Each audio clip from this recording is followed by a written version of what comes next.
성경토론 민대염.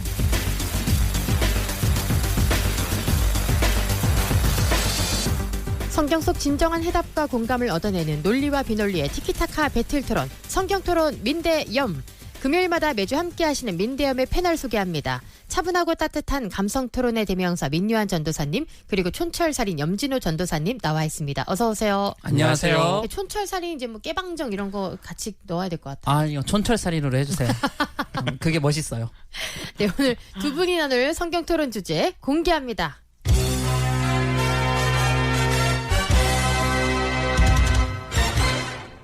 성경 속 최고의 전쟁 영웅은 누구인가입니다. 내일 6.25죠. 성경 속에도 많은 전쟁이 나옵니다. 그중 크게 활약했던 전쟁 속 영웅은 누가 생각나시나요? 먼저 염진호 전도사님부터 기조 발언해 주시죠. 안녕하세요. 촌철살인 염진호 전도사입니다.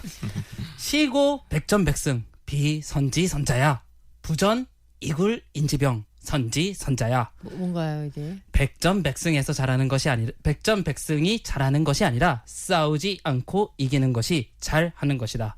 손자병법 모공편의 일부입니다. 오늘 제가 선정한 최고의 전쟁 영웅은 바로 히스기야입니다. 지금 이 내용을 들으시는 분들은 아니 히스기야가 전쟁터에서 칼이라도 한번 휘둘렀나? 라고 하며 의아해하실 것입니다. 맞습니다. 성경에는 히스기야가 모세, 여호수아, 다윗 등과 같이 전장을 지휘하거나 누비는 모습은 단 한 차례도 나오지 않습니다. 그러나 손자병법 그리고 삼국지 등과 같이 전쟁에 관련된 책들을 많이 읽어보신 분들이라면 누구든지 아실 수 있는 사실이 있습니다. 그것은 전쟁에 있어서 싸우지 않고 이기는 것이 최상책이라는 것을 말이지요. 즉 세상에서 가장 훌륭한 전쟁 영웅은 용감무쌍하게 전장을 누비는 용자가 아니라 전쟁 때 피해 없이 슬기롭게 잘 극복한 사람이 가장 훌륭한 전쟁 영웅이라는 것입니다. 이런 측면에서 히스기야는 훌륭한 전쟁 영웅이라 할 수 있습니다. 그는 아수르의 왕 사네립이 침공해 올 때 흔들리지 않는 정신력으로 버티고 기도하였고 이에 남유다 백성 중 그 어느 누구도 죽지 않고 그의 전쟁은 승리로 끝났습니다. 단연코 성경에 나온 수많은 전쟁 중 가장 지혜롭고 현명한 전쟁이 아닐까 싶습니다. 오늘 제가 꼽은 성경 속 최고의 전쟁 영웅 바로 히스기야였습니다. 네, 염진호 전도사님은 성경 속 최고의 전쟁 영웅으로 히스기야 말씀해 주셨고요. 민유한 전도사님은 어떤 인물 말씀하실지 먼저 기조 발언 들어볼게요. 예, 제가 선택한 성경 속 최고의 전쟁 영웅은요, 갈렙입니다. 예, 갈렙은 유다 지파의 족장으로 가데스 바네아에서 파송된 이스라엘의 12정탐꾼 중 한 사람이었습니다. 예, 특별히 그는 다른 10명의 정탐꾼과 이에 동조하는 이 수많은 이스라엘 백성과는 달리 이 여호수아와 함께 하나님의 약속을 기억하며 이 가나안 땅을 담대하게 정복할 것을 주장했던 인물로 우리는 그를 기억하고 있죠. 그러나 그에 대한 기록은 여기서 끝이 아닙니다.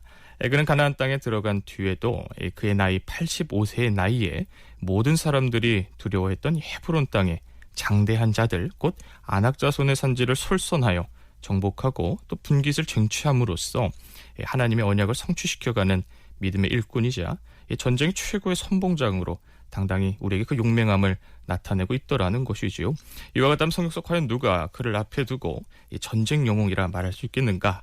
성경 속 최고의 전쟁 영웅 바로 갈렙이라는 겁니다. 네, 민유한 전도사님이 주장한 최고의 영웅을 갈렙으로 꼽아주셨습니다. 여러분은 승리를 거두는데 1등 공신인 영웅 누가 생각나시나요? 이번엔 염 전도사님부터 왜 히스기야 주장하시는지 본격적으로 이야기 들어볼게요. 오늘 토론 들어가기 전 두 분께 여쭤보고자 하는 것이 있는데 두 분은 혹시 삼국지 좋아하시나요? 뭐 어렸을 때 한번 그 만화책으로 쭉 읽어본 적이 있죠. 저 막 그렇게 좋아하는 건 아닌 것 같아요. 저는 삼국지에 엄청난 매니아입니다. 사실 저는 제가 성경 너튜버가 안 되었으면 삼국지 너튜버가 되었을 것이다 라는 생각이 들 정도로 삼국지에 대해서 굉장히 매니아입니다. 네. 초등학생 시절부터 저는 좀 두꺼운 소설 삼국지 10권을 다 읽었고 지금도 너튜브를 통해 삼국지에 대한 여러 해석을 듣고 있는데요.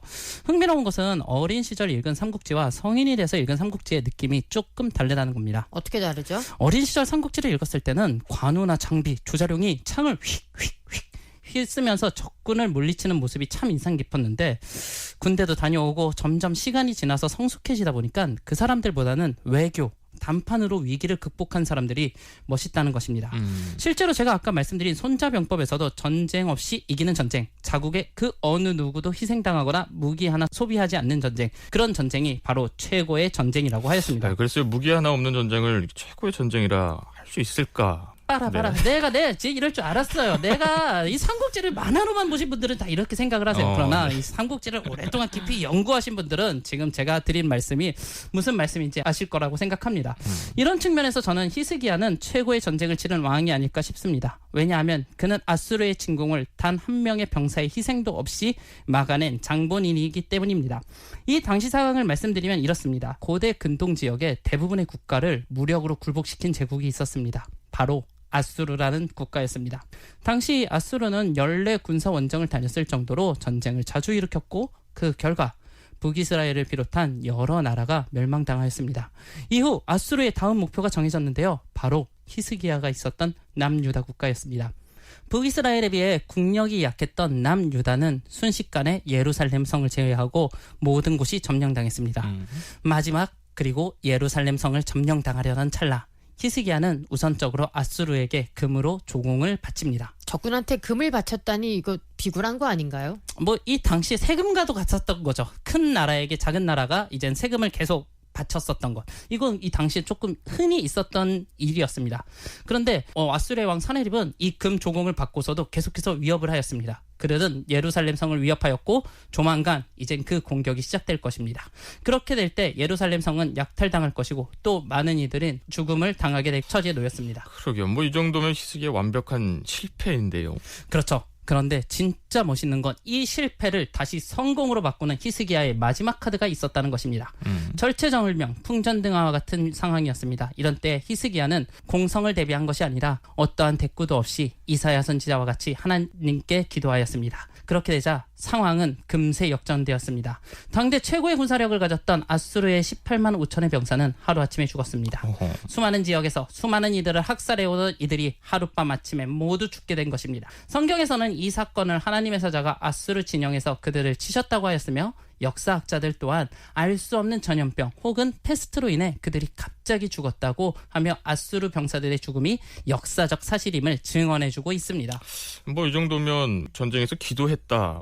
그렇기 때문에 최고의 영웅이다. 이런 말씀하시는 거죠. 네, 그렇게 하면은 저희 교회 권사님들 진짜 전쟁 영웅 많으시거든요. 자, 잘 생각해보세요, 진아 아나운서님. 제가 진아 아나운서님 머리에 총구를 가다가 이제 좀 있으면 죽을 거야.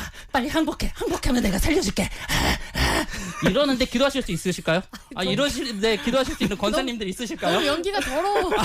더러운 게 아니라 이게 남양 특집인가요? 아니죠. 이 쪼카처럼 그렇게 딱. 네. 어쨌든 제가 말씀드리고 싶은 것은 남유다 백성들 그 어느 누구도 죽지 않고 전쟁에서 살아남았다는 것입니다. 이보다 더 위대하고 극적인 전투가 어디 있겠냐는 것입니다. 저는 여기에 있어서 1등 공신은 단연 히스기야가 아닐까 싶습니다. 마지막 절체절명 상황 속에서 외교로 극복하거나 함정을 파놓거나 혹은 수성을 준비한 것이 아니라 오직 기도로 승부를 본 그의 믿음, 성경 속 최고의 영웅이라고 해도 과언이 아닐까 싶습니다.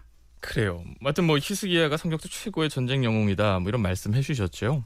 그렇죠. 네. 그런데 이 사실 말씀드려보면 히스기야는 사실 전쟁 영웅이라기보다는 우리 염전도사님 말씀하셨듯이 남유다의 왕이죠. 고로 그는 이 왕으로서 자신이 할 수 있는 최선의 선택을 한 것이고요. 제가 이와 같이 명확하게 좀 짚고 넘어가는 이유는 이 자고로 전쟁 영웅이라고 한다면 이 필드에서 좀 전쟁을 호령하는 인물이 되어야 하지 않겠는가 생각을 해보게 되는 겁니다. 이와 같은 측면에서 이 갈렙을 좀 보십시오. 그는 단연 성경 속 최고의 전쟁 영웅이라 하기에 충분하더라는 거예요. 그 첫 번째 이유를 우리가 보게 되면 그는 먼저 유다 지파에 소속된 인물이었다라는 것을 볼 수가 있습니다. 유다 지파라고 한다면 이 야곱의 넷째 아들인 이 유다라는 인물로부터 그 기원이 시작되는 것이지요. 유다는 언제나 솔선수범하여 선봉에 서기를 두려워하지 않는 그런 인물이었습니다. 이 대표적인 예로 그의 형제들이 이 막내인 요셉을 아버지 몰래 죽이려 할 때 그는 그의 형제들 가운데 리더십을 발휘하여 결정적으로 요셉을 살려내는 이 장면을 우리가 보게 되어지는 것이지요. 이와 같은 그의 이 성향은 고스란히 그의 자손들에게도 흘러갔던 것 같습니다. 훗날 유다 지파라고 한다면 이스라엘 진영에서는 길을 여는 선두가 되어지기도 하고 또 전투에 대해서는 앞서가는 선봉이 되기도 하며 또 하나님을 향한 섬김의 모습에 있어도 첫 번째가 되는 마치 영적 장자의 역할을 그들이 감당하고 있더라는 것이지요. 아니 이게 민전사님 이게 네. 말씀을 들어보니까 결자해지라고 아니 그 요셉을 그 큰형 르우벤이 얘들아 요셉은 살려주자 우리가 어떻게 형제 손에 피를 묻히냐 이렇게 이야기할 때 큰형 르우벤이 사라지자 몰래 쪼르르르 가서 야 이스마엘 형제들 이스마엘 사람들한테 팔아넘기자 이렇게 했던 게 유다죠. 맞습니다. 물론 그렇지만 그것 또한 하나님께서 그를 통해 결정적인 신의 한 수이 되는 것 아니겠습니까? 그리고 무엇보다 여기서의 핵심은 이 성경의 표현과 같이 모든 형제들이 그의 말을 청종했다라는 사실인 겁니다. 이와 같이 진취적이고 좀 선봉이 되는 유다 지파 이 최고의 리더로 세워진 인물이 바로 누구인가? 이 갈렙이더라는 거예요. 고로 성경 속에 보게 되어지는 그의 모습은 언제나 믿음 안에서 강직하고 담대하며 두려움 없이 하나님의 뜻을 성취시켜가는 이 철로의 기관차 같은 모습을 우리에게 보게 하더라는 겁니다. 글쎄요. 말씀을 들어보니까 뭐 유다 지파만 뭐 12지파 중에서 선봉이 된 것 같다는 느낌이 드는데 성경 기록에 의하면 이 당시 12지파 중 선봉이 되었던 지파는 유다 지파뿐만 아니라 이사갈, 스불론 이 세 지파가 하나의 그룹으로 형성되어 전진하고 선봉에 섰다고 나와 있습니다. 맞아요. 정확합니다. 그러나 성경을 좀 더 살펴보면 그들 또한 하나님께서 유다를 중심으로 이 정렬시키셨다라는 사실을 확인하게 되죠. 우리가 이어서 이 갈렙에게 또 주목할 만한 것이 또 있습니다. 이 갈렙이 성경 속 최고의 전쟁 영웅이라 할 만한 이유가 있다면 바로 그 성품에 그럴 만한 이유가 또 있다는 거예요. 사실 갈렙은 여호수아와 함께 성경 속 가장 억울한 사람 중에 한 명이 될 겁니다. 왜냐하면 그는 이 하나님을 원망한 이스라엘의 이 선고된 40년의 광야 기간을 사실 보내지 않아도 되는 인물이지요. 어쩌면 그는 하나님을 향해 저는 그 고난으로부터 제외시켜 주셔야 하지 않겠습니까? 라고 이 억울해할 수 있는 그의 모습이지 않았을까? 충분히 그럴만 하겠죠. 그러나 이와 같음에도 불구하고 이 갈렙이 우리에게 보여주는 진면모는 무엇입니까? 바로 인내하며 다른 이들의 잘못을 같이 좀 짊어질 줄 아는 이 리더의 모습을 우리에게 보여주더라는 겁니다. 이 전쟁의 현장을 생각해 보십시오. 리더에게 이와 같은 인내심과 이 사랑의 성품이 없다면 누가 과연 그를 믿고 자신의 목숨을 내어 전쟁에 참여할 수 있겠는가? 이 갈렙에게는 이와 같이 최고의 장수로서 이 자질과 이 성품을 고루 갖춘 전쟁 영웅의 면모가 있더라는 겁니다. 이와 같은 성경 최고의 전쟁 영웅 갈렙이라는 것이죠. 네, 염진우 전도사님 반박 들어보죠. 네, 글쎄요. 우선 민전도사님이 주장한 내용을 두 가지 정도로 요약할 수 있을 것 같은데 갈렙이 전쟁 영웅인 이유는 첫째, 유다 지파여서다. 또 다른 하나는 리더십이 있기 때문이다라고 말씀하신 것 같습니다. 뭐 유다 지파라 전쟁 영웅이라 하는 부분은 앞서 제가 중간중간 반박을 했으니 더 말할 필요는 없을 것 같고요. 인내와 사랑의 리더십. 글쎄요.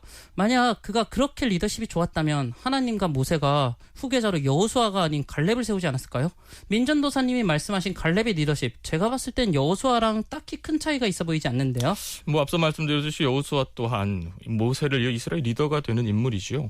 그와 같은 측면에서 이 갈렙에서 보게 되어진 선명한 모습은 그는 그의 인생의 전쟁 영웅적인 삶을 온전히 살았다라고 한다면 뭐 마땅한 해석이 되지 않겠나. 글쎄요. 제가 봤을 때는 조금 애매모호한 것 같습니다. 오히려 반면에 히스기야의 리더십은 분명하고 명백합니다. 아까 저한테 질문해 주신 것처럼 히스기야는 군사적 재능 없이 그냥 믿음만 좋아서 성 안에 틀어박혀서 기도만 했다 이렇게 생각하실 수 있을 것 같은데 절대 그렇지 않습니다. 자, 히스기야가 맞이한 위기의 상황을 다시 한번 살펴보시죠. 이때 아수르의 왕 사네립은 랍사게라는 사신을 보냅니다. 그리고 랍사게는 예루살렘 성 주민들에게 한 가지 유혹을 던집니다. 히스기야를 배신하라는 거죠. 한번 들어보시죠. 그 위에 있는 백성들은 잘 들으시오. 지금 짐과 평화 조약을 맺으면 내 그대들에게 포도나무와 무화과나무 그리고 물을 주겠소. 자, 어서 짐과 같이 포도주와 곡식이 나는 미르게 땅으로 갑시다. 오마니 맘매요. 아니 갑자기 무슨 국내예요. 갑자기 왜 국내로 들어오는데 오만이 많네요. 네. 자, 이게 굉장히 특이한 경우라는 겁니다. 왜냐하면 이 당시 아수르는 정복지의 백성을 죽이거나 아니면 그들에게 과도한 세금을 매기기로 악명이 높은 국가였습니다. 그런데 아수르가 이번에는 회유 정책을 써 예루살렘에 있던 내부 백성들이 동요하게 만들려고 작전을 쓴 것입니다. 그러나 그 어느 누구도 이 회유에 동요되지 않았습니다. 왜 그랬을까요? 성경에서는 히스기야가 그 어느 백성에게도 동요하지 말라고 하였기 때문입니다. 지금 눈앞에서 죽음의 상황이 다가오는데, 그리고 배신을 하면 살 수 있는데 사람이 어찌 동요가 안 될 수 있겠습니까? 그런데 히스기야는 그 백성들을 동요하지 않게 하였고 백성들은 동요하거나 난동을 피우지 않았습니다. 이스라엘 어떤 민족입니까? 불평불만의 민족이죠. 노예 생활을 하면 노예 생활한다고 불평불만, 노예 해방시켜주니까 고기 먹는다고 불평불만 엄청 많이 하지 않습니까? 또 오늘만 사는 민족이다라는 말처럼 헬라 제국 로마에게도 반란을 일으키는 성격이 있는 민족이죠. 그런 유대 백성들이 히스기야가 저기요 여러분 그 아스르가 18만 5천 명 끌고 온대요. 아이 괜찮아요. 동요하지 마. 괜찮아. 기도하면 돼. 왜 북이스라엘처럼 아스르 근데 들어오면 그럴 일 없어요. 기도해요. 이러면서 라고 한다고 해서 가만히 있을 민족이냐 이런 말입니다. 근데 좀 너무 가벼운 거 아니에요? 지금 말투가? 히스기야 편 맞죠? 히스기야 편 맞죠? 약간 지능적 안티 같았어. 아니에요. 다 배신하고 지금 아니요. 탈영하고 싶을 것 같아. 아니 히스기야가 목소리 톤이 이렇게 높을 수도 있었을 거 아니겠습니까, 여러분? 너무 껄렁이 아니에요, 리더가? 급하니까. 그런데 히스기야의 이 말을 들은 이스라엘 백성들, 남유다의 백성들은 모두 숨을 죽이며 히스기야를 따랐다는 것입니다. 여기서 우리는 히스기야의 리더십을 볼 수 있다는 것입니다. 그의 리더십이 하찮았다면 예루살렘에 있었던 백성들이 동요를 일으켰겠죠. 누군가는 아수르 왕에게 아이고 어서 오십시오. 제가 왕을 맞이하기 위해 이렇게 성문을 열어두었습니다. 라고 했겠죠. 그러나 히스기야가 남유다 백성들에게 보여준 리더십은 하찮은 리더십이 아니라 신뢰를 줄 수 있는 리더십이었고, 전쟁이라는 위기의 상황 속에서 리더로서 솔선수범할 수 있는 리더십이었습니다. 말투는 아까 되게 하찮았는데. 하지만 보여지는 행동에서는 하찮지가 않았죠. 그래요. 네. 그렇게 저는 성경 속 최고의 전쟁 영웅은 가장 극적인 위기의 상황 속에서 내부적으로 사람을 안정시키고 기도로 하나님의 도움을 구한 히스기야라고 생각하는 것입니다. 반면 갈렙은 글쎄요 10명의 정탐꾼 동료들에게도 자신의 믿음에 대한 신뢰성을 강하게 주거나 혹은 이스라엘 백성들의 불평불만을 잠재우는 데 있어서는 실패한 것 같은데, 갈렙의 리더십 어떻게 생각하시나요? 네. 이스라엘의 이와 같은 모습 이렇게 설명해 주셨는데, 사실 히스기야의 탁월한 리더십 때문이라기보다는 이 정황상 그 정도로 이스라엘은 절망적이었다. 이 정도로 해석해 보면 좀 충분히 납득할 만하지 않겠는가 생각해 보게 되는데요. 하여튼 이를 통해 다시 한번 좀 확인하게 되어지는 사실이 있다면 히스기야는 좀 전쟁을 두려워했다라는 모습 보게 되는 것 아니겠습니까? 그러나 그와는 달리 우리 갈렙 어떤가? 이 갈렙은 일생을 맹렬한 전투로 보낸 인물이라는 겁니다. 우리가 최종적으로 이 갈렙의 실제적인 전쟁 성과를 본다면 우리는 결국 그를 인정하지 않을 수가 없게 될 것이지요. 혹시 우리 진 아나운서님, 이 성경에서 가장 많은 전투를 했던 인물 기억하신다면 누구라 기억하시나요? 다윗? 물론 그도 성경에서 최고의 전쟁 영웅으로 손꼽힐 만한 인물이 되겠지만, 사실 전쟁 속 가장 전투를 많이 한 인물을